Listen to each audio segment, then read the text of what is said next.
Bonjour chers élèves, bienvenue dans cette deuxième partie où nous allons faire la partie calque de révision. Je vais avancer relativement rapidement, donc revoyez la vidéo si besoin, de manière à ce que la vidéo soit assez courte et vous puissiez, si besoin, revenir, mais pas avoir une vidéo très longue. Je double-clique dans le dossier que je vous ai envoyé. Dans le dossier pour élèves, vous ouvrez le dossier calque. À l'intérieur, vous avez l'énoncé uniquement qui concerne la partie calque. Donc, vous la lisez simplement. Et vous avez aussi un modèle qui s'appelle résultat. D'accord. donc, donc vous avez trois choses, vous avez un tableau, vous avez deux graphiques, et puis le document source. Sans perdre beaucoup de temps, j'ouvre le document source qu'il faudra compléter. Donc je commence à lire les consignes assez rapidement. Donc le dossier source, renommez-le en calque votre prénom ODS. S'il vous plaît, faites ce genre de choses comme ça, vous prenez l'habitude, si jamais vous avez pour l'épreuve en fin d'année devoir renommer les fichiers ou les dossiers, faites-le exactement ce qu'il vous demande. Alors, un répertoire qui se nomme calque contient source, point, etc. Résultat, ce qu'on vient de voir. Et maintenant, on doit rapidement faire, on a deux feuilles. Alors, attention, s'il vous plaît, vous n'avez pas besoin de faire la deuxième feuille, elle est inutile. Vous ne faites que la feuille vente. Voilà. Alors, mise en forme, le titre, on va commencer tout de suite avec la feuille vente, puisque c'est celle que nous allons faire. Le titre doit être en taille 14 et en bleu 4. Très bien. Alors, on prend le titre rapidement. Ici, on le met en gras, on le met en taille 14, sans passer du tout par, je le mets en bleu 4 si vous trouvez, donc ça dépend un tout petit peu si vous êtes sur Mac, sur PC, sur la version de LibreOffice que vous avez, c'est fait. Je continue. La deuxième chose qui nous demande encore, c'est la ligne 1, elle a une hauteur de 1,2, la ligne 3 elle a une hauteur de 1, donc je vais prendre la ligne 1, je vais lui mettre avec un clic droit, hauteur de la ligne, là je vais lui mettre 1. Dans la ligne 3, ils nous disent format hauteur de la ligne, et si je me rappelle bien, c'était 1,2. 1,2, s'il veut bien, 1,2, voilà. C'est fait. Je passe maintenant, qu'est-ce qu'ils nous disent d'autre? La colonne 1 a une largeur optimale. Donc, si je reviens, pardon, sur la consigne, donc là, la colonne 1 a une largeur optimale. D'accord, je vais prendre la colonne 1, je vais lui dire clic droit, largeur optimale. Ok, je ne touche rien. Ils me disent quoi d'autre? Ils me disent les colonnes B et F ont une largeur de 2,5, B jusqu'à F ont une largeur de colonne de 2,5. 2,5, c'est fait. Donc vous avez vu, je fais toujours un clic droit, hein, largeur optimale, largeur de colonne. Ceci étant fait, je continue. Les bordures, c'est comme au modèle, c'est relativement simple à faire. Donc si je regarde le modèle, ici, j'ai des bordures relativement simples. Je vais vite les appliquer. Donc je vais revenir sur mon document. Je vais très rapidement prendre ça, le mettre sans passer du tout par les bordures, format bordure, étreinte. Là, je vais venir ici, bordure. Ici, si je me rappelle bien, il y a le total qui vient jusqu'ici et la moyenne. Donc jusqu'ici, je vérifie, je regarde rapidement. Oui, j'en ai encore sur ces deux lignes une petite bordure. Donc je clique, bam, bam. Voilà. Et ici, probablement, je vais devoir mettre aussi une bordure sur toutes les quatre. D'accord. Donc j'en revois. Effectivement, ça ressemble à ce qu'on me demande. Très bien. Je suis dessus. Je continue. Qu'est-ce qu'ils me disent d'autre? Calcul. Ligne 19, calcul des totaux par mois. Donc ici, c'est simple. Donc, je vais donc vite regarder. Je vous montre. Calcul des totaux par mois. Ligne 20, calcul des moyennes par mois. Très bien. Alors, je vous rappelle qu'en fait, c'est extrêmement simple. Hein, si vous devez faire calcul des totaux par mois, ligne 19, ben, vous allez dans la ligne 19, ici, tac, et vous faites somme. Oh, pardon, je suis sur le mauvais. Donc, je vais venir ici sur somme. J'ouvre la parenthèse, je viens sélectionner tout ce que j'ai ici. Ensuite, une fois que c'est fait, je tire jusqu'à ici. C'est la même chose pour ici.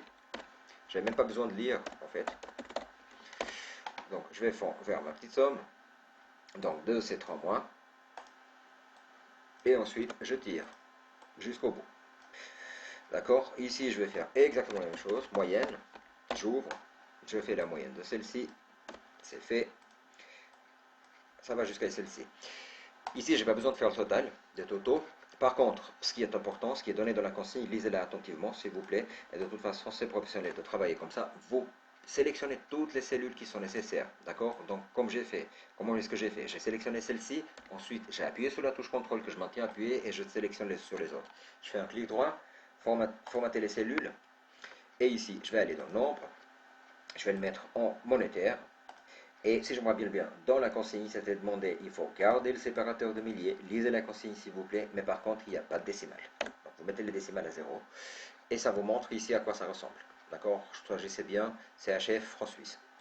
Ok, c'est fait. Le pourcentage, je ne vais pas vous rappeler la théorie, on l'a déjà fait en cours ensemble, mais c'est extrêmement simple.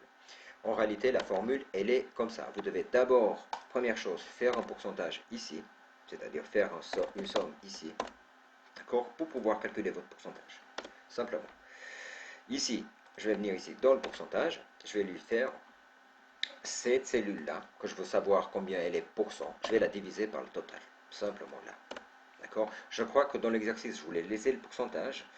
Donc, tant mieux pour vous. Gardez-le jusqu'au bout. Pardon, là, vous voyez, j'ai fait une petite erreur qui est très importante. Donc, ici, quand je vais prendre, je vais séparer les deux, j'en recommence donc. Vous faites le chiffre que vous voulez savoir, combien il sera pourcent, vous le faites par celui-là. Mais s'il vous plaît, la touche F4 pour bloquer. D'accord? Donc, il doit avoir les dollars qui sont devant. Je tire jusqu'au bout. D'accord? Ici, si je fais la somme d'ici, d'accord? Là, j'ai le pourcentage. Si jamais vous voulez, donc je vous redis, hein, pour le pourcentage, si vous voulez faire, vous faites format cellule, et puis là, vous avez pourcentage. Voilà. Ok, ceci étant fait, on va venir ici. Je ne vais pas relire la consigne, je vous laisserai le lire pour ne pas alourdir cette vidéo puis aller assez vite. Le petit chiffre, mine, vous ouvrez, vous prenez tous les chiffres parce qu'ils vous demandent sur tous les mois. Donc, quel est le chiffre le plus bas sur tous les mois de tous les magasins? Vous faites mine. Ici, max, même chose, vous ouvrez, vous prenez tout. D'accord? Il nous prend que 30 secondes pour aller et faire les choses correctement, c'est-à-dire faire formater les cellules ici, puis aller dans la monnaie, puis faire exactement la même chose qu'on avait fait tout à l'heure, c'est-à-dire notre décimale 0 ici. Par contre, séparateur de milliers, on en veut, et on garde le CHF. Voilà, maintenant je continue sur la consigne. Dans les dernières choses qu'on nous demande ici dans cette feuille de calcul, c'est, si je me rappelle bien, c'est de pouvoir faire un formatage conditionnel ici. Pour faire ça, vous faites format, condition. Ils nous disent simplement faites apparaître si, par exemple, je vous le lis. Hein. Donc, pourcentage des magasins. Voilà, les totaux par magasin inférieurs à 76 000 doivent apparaître en rouge, gras, italique. Lisez la consigne, d'accord? Condition.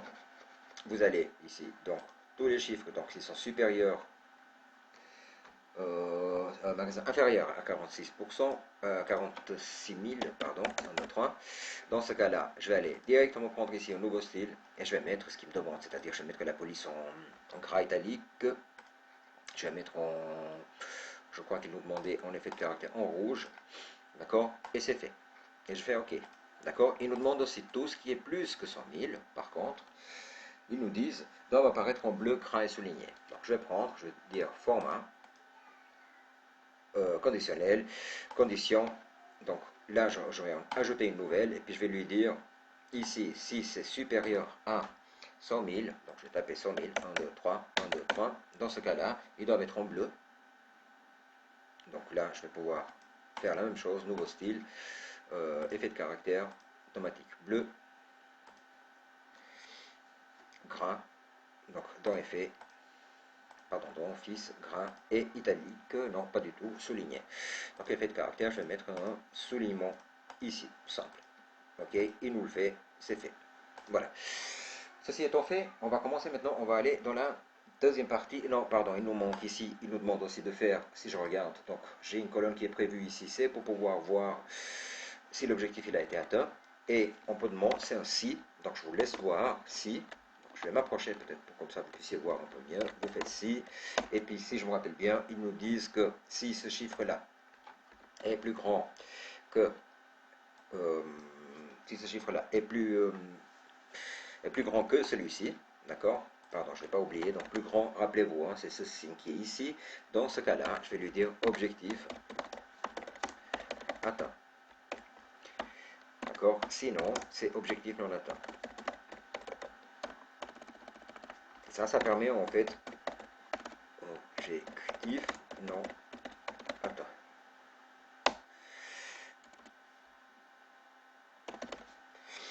Je crois. Voilà, Chers élèves, voilà, je n'ai pas réussi à le faire dans la première vidéo, donc je vais revenir. Donc nous étions ici, à cette partie-là. Donc ici, une petite erreur de ma part, donc j'ai relu la consigne. Donc si ce chiffre-là est plus petit, donc je reprends, s'il veut bien, ici, oh, eh ben dis donc, là, je reprends, j'efface tout. Si jamais au pire des cas, vous pouvez le faire en haut. Si celui-là, il est plus grand que celui-ci,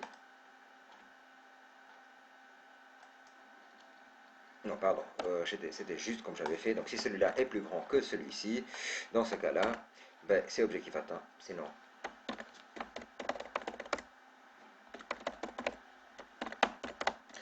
c'est objectif non atteint.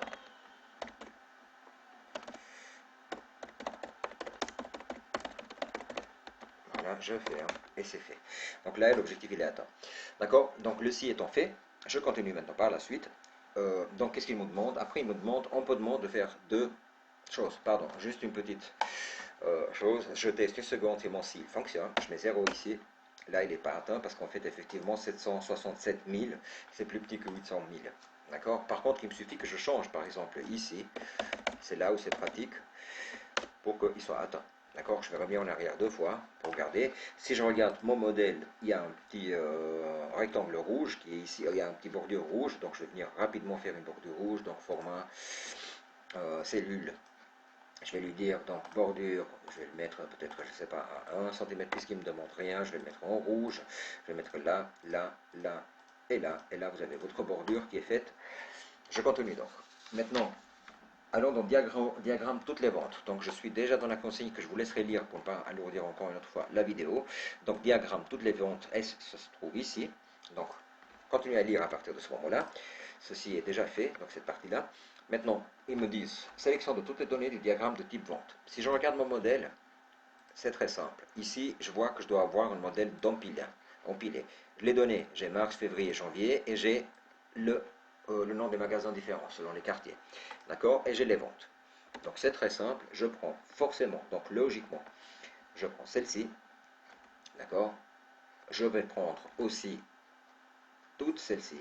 D'accord. Mais je ne vais surtout pas oublier de prendre les en tête. Alors, vous allez me demander comment est-ce que j'ai fait pour sélectionner que celle-là. Je vous rappelle, donc pour sélectionner les données qui sont discontinues, vous allez prendre que celle-là. Par exemple, vous appuyez maintenant sur la touche contrôle, vous maintenez appuyé et vous sélectionnez les cellules que vous voulez. Et là, vous faites insertion diagramme. Insertion diagramme. Je vais aller chercher mon diagramme qui est celui-là. Je vais voir si ça lui ressemble. Oui, ça commence déjà à lui ressembler assez bien. Donc je regarde, effectivement, c'est le bon.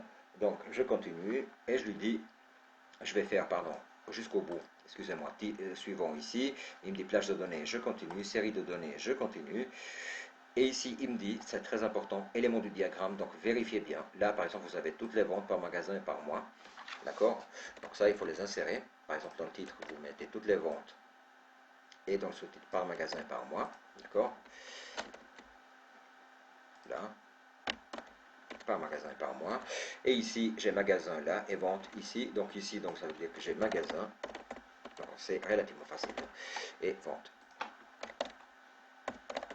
Voilà, ça c'est terminé. Après, je vais peut-être juste modifier j'ai fait une erreur. Là, alors des fois il bloque un tout petit peu comme ça, vous attendez 30 secondes qu'il se reprend en main. Voilà, là c'est fait. Par magasin et par mois, non, il n'y a pas d'erreur, c'est juste. Je vais le mettre ici, je vais le déplacer une seconde, ici à droite. Je peux le placer un peu n'importe où. Faites juste attention s'il vous plaît. Je vous rappelle que quand vous enregistrez, vous devez sortir du graphique, sinon il vous enregistre en format image. Donc par exemple ici, il est sélectionné mon graphique. Je vais venir ici dehors pour pouvoir enregistrer mon fichier avec le graphique dedans. Sinon j'aurai des problèmes. Alors pour sélectionner ça et pour pouvoir par exemple mettre en rouge les données ici, il n'y a rien de plus simple. Vous sélectionnez, vous faites, je vous ai toujours dit, donc vous faites clic droit, formatez le titre et là vous pouvez mettre police, couleur, tout ce que vous voulez. D'accord. Donc là, par exemple, l'effet de caractère, je vais pouvoir le mettre en rouge. Je ne vais pas perdre du temps sur celle-là, mais parce que, regardez bien, donc tout est en rouge partout. Donc, même chose ici. Ce qu'ils me disent qui est très important, c'est de mettre les bordures, de mettre un fond gris et de mettre un bitmap derrière. Donc, je vais vite les faire, simplement. Donc, encore une autre fois, donc je sélectionne ici. Donc, chaque fois que je sélectionne, là, je suis en dehors. Là, je sélectionne tout le graphique. Là, je vais pouvoir lui dire toujours avec un clic droit. Remplissage par exemple directement, Puis là, je vais pouvoir aller lui dire, par exemple, que la couleur que je veux, c'est un gris clair. Je crois qu'il nous demandait celui-là. Bon, attends 30 secondes, il va le prendre. Ah, étonnant, il n'a pas pris. Alors là, encore une autre fois, donc là, éditer, pardon, excusez-moi, et là-dessus, allez, il prend un peu de temps, il va nous sortir, non, éditer, voilà, là, on va lui faire, par exemple, formater la zone de diagramme, et puis là, dans la zone couleur, on va lui mettre gris, voilà, et puis ici, il nous demande aussi, par exemple, de venir, par exemple, de mettre en couleur bitmap uniquement derrière, donc je clique, je continue à cliquer, jusqu'à ce que je sélectionne l'élément que je veux, et là, je vais dire formater la paroi, là, bitmap, et là je vais prendre bleu clair, et voilà, il me l'a rajouté. Pour faire les bordures ici, il nous demande aussi, c'est extrêmement simple aussi, vous pouvez faire la même chose, donc vous pouvez presser directement ici, et là par exemple je crois qu'il nous demande une bordure bleue à 0,1 cm, donc je vais lui marquer 0,1, pardon, 0,1, et puis continue. Même chose ici, genre, je reclique dehors, je resélectionne l'élément qu'il me faut, voilà, celui-là, et là, je vais pouvoir faire, s'il veut bien, il faut juste sélectionner plusieurs fois jusqu'à arriver au bon. Voilà, là je suis sur le bon. Ok, puis là je vais pouvoir encore faire, donc clic droit, formater la paroi, puis aller dans bordure, puis lui mettre la couleur que je veux, hein. On est d'accord, donc jusqu'à 0,1 ici aussi, et il m'a mis du rouge aussi autour, parce que quand je regarde, j'ai du rouge. Donc j'espère que tout est clair. Jusque là, on va continuer avec le dernier diagramme, je vais regarder combien de temps il nous reste. Mon souci, c'est de ne pas vous faire des vidéos très longues. Donc, si je regarde le dernier diagramme, c'est celui-là. Celui-là, il est extrêmement simple. Si vous regardez bien, il est fait. Là, vous avez pourcentage de vente, vous avez un type de camembert comme diagramme. Donc, vous allez chercher vos données qui sont ici. Hop, première. Hop, deuxième. Là, vous faites insertion, diagramme. Là, vous allez choisir votre diagramme en 3D et c'est des comme ça, donc ça les ressemble beaucoup. Déjà, vous pouvez, suivant, donc élément de diagramme, pourcentage de vente, mettez votre titre, que vous pouvez bien sûr modifier plus tard. Et ici, vous n'avez pas le pourcentage, mais c'est très simple. Si vous voulez, par exemple, rajouter le pourcentage ici, vous venez ici dessus, encore une autre fois. Dès qu'il y a ces petits points bleus qui apparaissent, vous faites un clic droit. Il prend un peu de temps aussi. Voilà, voilà, clic droit. Alors là, vous faites insérer les étiquettes de données, puis là, il vous les ajoute. Il vous demande, je crois, une donnée, de la déplacer, de la mettre juste. Alors vous la prenez, vous la déplacez un tout petit peu en dehors. Je crois que c'était pas l'exer, mais je ne me rappelle pas très bien. Donc vous double-cliquez, vous cliquez, jusqu'à ce qu'il vous sélectionne une seule et vous le mettez un peu plus loin. Je ne suis pas sûr que j'ai pris les bonnes données, mais regardez, vérifiez dans les consignes. Voilà. Alors là, celui-là est fait. Donc maintenant, la seule chose qu'il nous demande, c'est très important. Ça, par contre, j'aimerais qu'on le termine à l'intérieur de cette vidéo. Donc il nous reste très peu de temps, il nous reste moins d'une minute. Donc par conséquent, ce que vous allez faire, c'est la chose suivante. Il nous demande de mettre nom, prénom, etc. Plusieurs informations qui se trouvent ici. Donc celle-là, donc vous ne la faites pas, hein. Là, dans la mise en page, vous devez présenter nom, prénom, etc. Je vous rappelle que c'est très simple.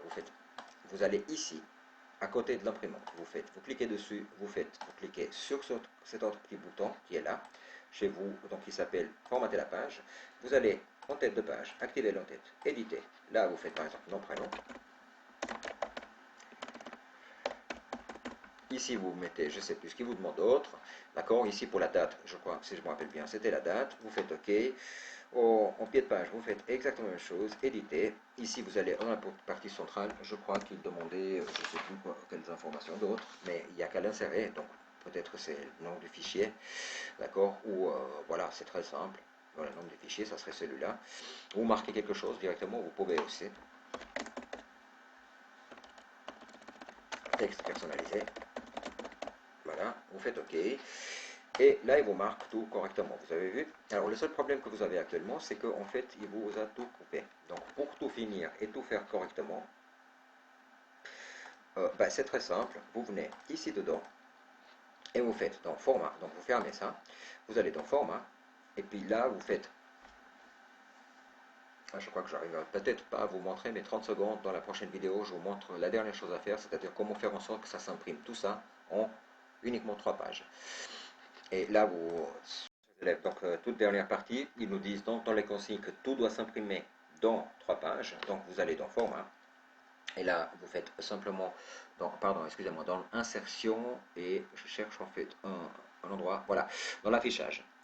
Donc marquez bien, vous l'avez dans les notes, affichage, saut de page. Vous allez dans ce saut de page, puis ça vous permet de déplacer les lignes bleues, c'est des sauts de page, c'est-à-dire que par exemple ici, il va nous imprimer la page 1, la page 2, la page, autant qu'il y a de carrés, ici bleu, va nous imprimer de pages. Donc nous, ce qu'on va faire, c'est qu'on va simplement les déplacer, mettre les choses au bon endroit, par exemple celui-là, on le pose ici. Celui-là, vous pouvez sortir du cadre bleu, il n'y a aucun problème. Là, vous êtes là, vous êtes là, vous pouvez même diminuer un tout petit peu votre graphique si vous avez envie. Comme ça, vous avez les choses qui sont bien en ordre. Vous pouvez le mettre par exemple ici, celui-là là. Après, vous prenez et vous supprimez. Regardez, je prends la ligne bleue, je la mets dehors. Ici, je prends l'autre ligne qui est ici, je la mets dehors. Comme ça, je l'ai supprimée. Je prends celle-ci, je la pose là. Et je prends celle-ci, je la pose ici. Et là, je suis sûr. Donc j'ai une page 1, une page 2, une page 3. Et si je regarde, je peux même déplacer un tout petit peu pour que ça rentre un peu plus joliment ici. Voilà, bah, du coup je peux déplacer celui-là. Je profite, vu que celle-là va se déplacer ici, je refais vite fait, donc pour que ça soit bien centré, parce qu'on a rajouté, rappelez-vous, l'objectif atteint avec un si ici. Et si je teste, regardez, ça donne quelque chose d'assez joli. D'accord. Donc vous avez toutes les choses qui sont faites de manière correcte. Ça, je peux même l'agrandir un tout petit peu si j'ai envie, que ça soit un peu plus grand. D'accord. Voilà. Voilà. Je vous laisse enregistrer le document, puis vous avez fini la révision Excel et Writer.